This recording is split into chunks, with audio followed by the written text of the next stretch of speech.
अस्सलाम वालेकुम दोस्तों। कंप्यूटर जे प्रोग्राम EXE फाइल के मॉडिफाई कीअं कजे, उन जो क्रैक फाइल कीअं ठाहिजे। जेकॾहिं तव्हां सिखणु चाहियो था त हिन वीडियो खे आख़िर ताईं ॾिसंदा।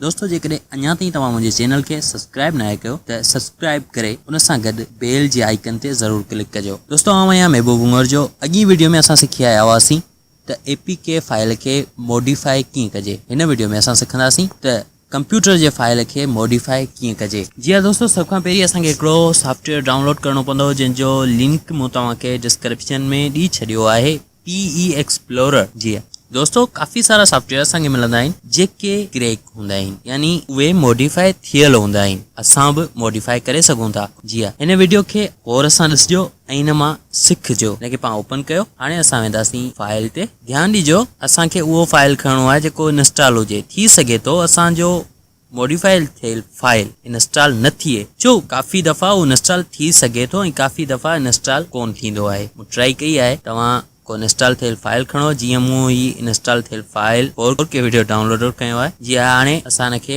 मथे सारा काफ़ी सारा ऑप्शन आहिनि, पर असां ख़ासि ऑप्शन चूंडींदासीं जंहिंजो नालो आहे रिसोर्स व्यूअर एंड एडिटर। जीअं हिन ते क्लिक करण खां पोयां आइकन एंट्री जे अंदरि असां को बि आइकन चेंज करे सघूं था। मिसलन हिन आइकन, पर ध्यानु ॾिजो आइकन ते जॾहिं तव्हां क्लिक कंदो मथे हुनजी 64x64 हुनजी हाइट ऐं विड्थ आहे। इहा तव्हां ज़हन में रखो। जीअं तव्हांखे जेको आइकन अपलोड करणो आहे हिन जी जॻह ते, उनजी साइज़ बि साॻी हुजणु घुरिजे। जी हा, त आइकन असां कीअं चेंज कंदासीं। असां को PNG फाइल या JPG फाइल अपलोड कंदासीं हिन वेबसाइट ते।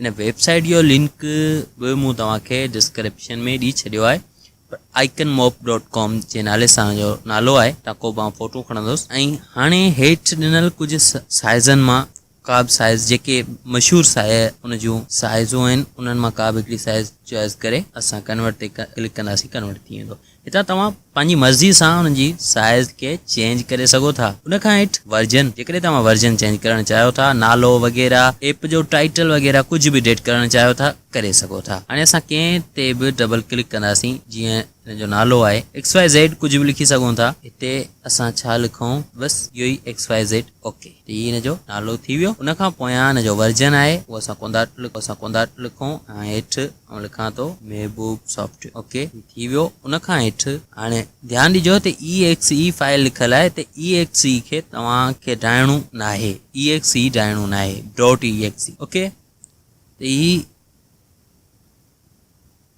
असां जेको कुझु लिखियो XYZ, कॉपीराइट खे छॾियो।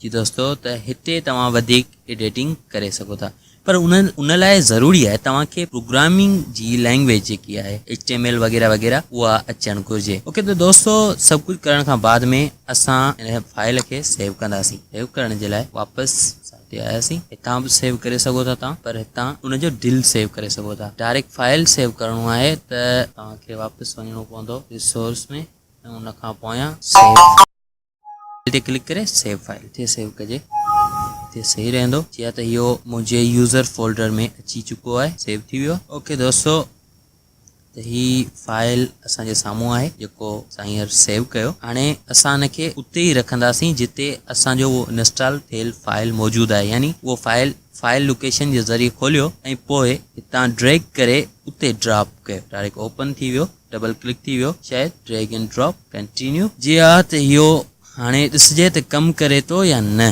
Double click open. हाणे अचो यूट्यूब में, तव्हां कंहिं बि वीडियो जो लिंक खणंदासीं के ते पेस्ट कयो। जी हाँ दोस्तों, ही वीडियो बि असांजे साम्हूं अची चुको आहे। असां हिनखे सेव करे सघूं था मुख़्तलिफ़ फॉर्मेटनि में, मुख़्तलिफ़ साइज़ में।